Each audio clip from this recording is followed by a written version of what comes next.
दोस्तों, पूरी दुनिया चांद पर जाने की कोशिश कर रही है। दुनिया के बड़े बड़े देश जैसे अमेरिका, चीन, रूस और अब भारत भी चांद पर जाना चाहता है। लेकिन क्या आपने सोचा है कि चंद्रमा की दुनिया कैसी है? चांद पर मिट्टी है या पत्थर, समुद्र है या नदियां, पहाड़ है या रेत, पानी है या नहीं? चांद की धरती पर एलियन है या इंसान? तो चलिए दोस्तों, आपको ले चलते हैं चांद की सैर पर। धरती से चांद की दूरी लगभग 3,84400 किलोमीटर है। पृथ्वी से चांद पर पहुंचने में सबसे कम समय 4 दिन अमेरिका को लगा है। और अगर हम चंद्रयान 3 के रास्ते से चांद पर जाते हैं तो हमें 40 दिन का समय लगेगा।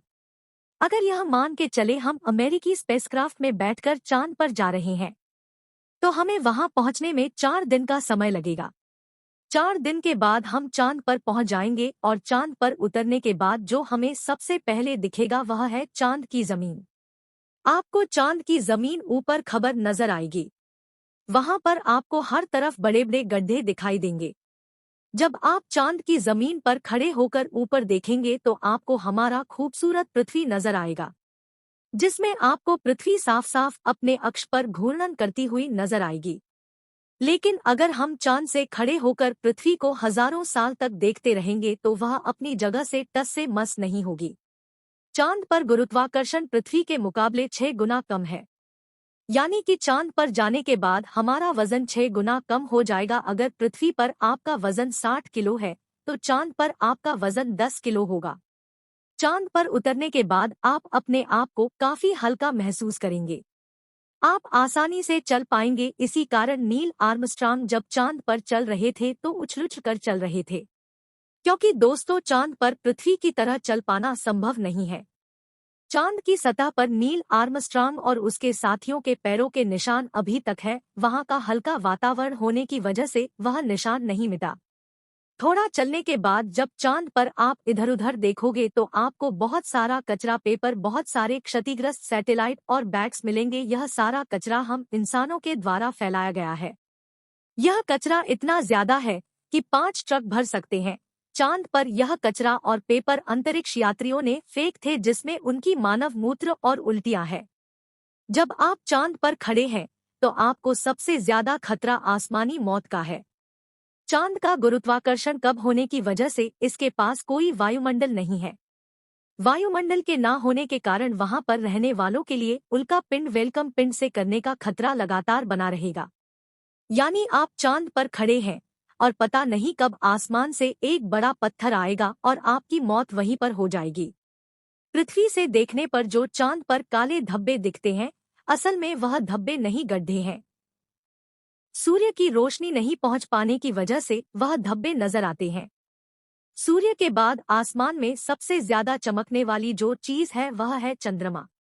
जब हम पृथ्वी से आसमान की ओर देखते हैं तो हमें नीला दिखाई देता है, लेकिन जब हम चांद से आसमान की ओर देखेंगे तो हमें काला दिखाई देगा। अमेरिका एजेंसी नासा में वर्ल्ड रिकॉर्ड में अपना नाम दर्ज करवाते हुए चांद पर वाईफाई की सेवा उपलब्ध कराई है, जो कि 3 MB पर सेकंड तक की स्पीड देता है। आप आराम से चांद पर इंटरनेट चला सकते हैं। और अगर आपको चांद से पृथ्वी पर अपने घर फोन पर बात करने की इच्छा हुई तो फोन लग जाएगा, लेकिन आप बोलेंगे और आपकी आवाज मुंह से बाहर नहीं आएगी। चांद पर आप कितना भी जोर से चिल्लाएं, आपकी आवाज मुझे बाहर नहीं आएगी, क्योंकि चंद्रमा का अपना कोई वायुमंडल नहीं है। इसलिए वहां पर ध्वनि तरंगों का संचरण सामान्य रूप से संभव नहीं है।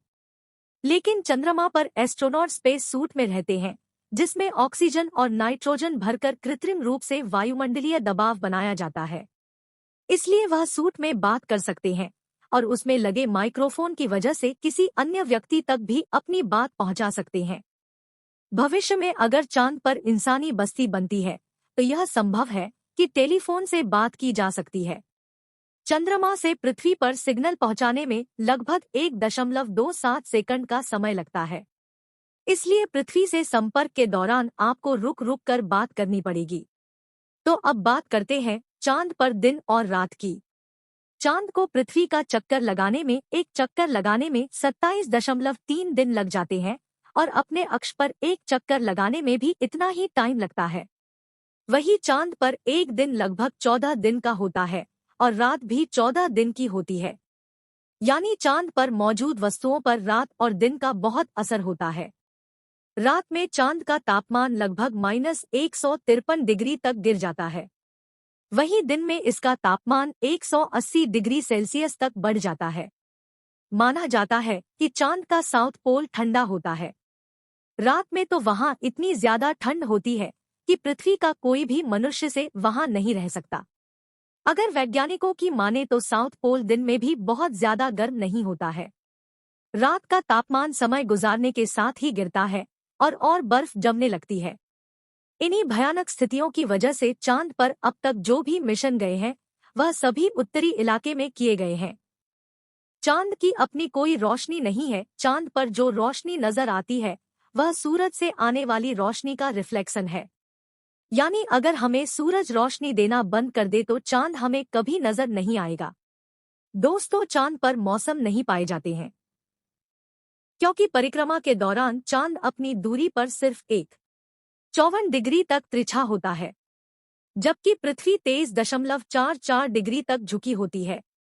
चांद के ध्रुव पर कई ऐसे ही इलाके हैं जहां कभी सूरज की रोशनी नहीं पहुंच पाती है। यानी घूमते हुए अगर आप चांद के इन इलाकों में पहुंच गए तो वहां के नज़ारे बेहद भयानक होंगे। आपको यह जानकर हैरानी होगी कि पृथ्वी की वजह से चांद पर मौसम नहीं बदलते हैं, लेकिन चांद की वजह से पृथ्वी पर मौसम बदलते हैं। दोस्तों, यही से चांद का डरावना और भयानक सफर खत्म होता है। दोस्तों, आपको यह सफर कैसा लगा हमें कमेंट बॉक्स में लिखकर जरूर बताएं और इस वीडियो को लाइक करें और अपने दोस्तों तक शेयर जरूर करें ताकि उन्हें भी चांद के बारे में जानकारी मिल सके। और अपने इस चैनल को सब्सक्राइब करें और बेल आइकन को दबाना ना भूलें ताकि चांद के सभी अपडेट आप तक पहुंच सके।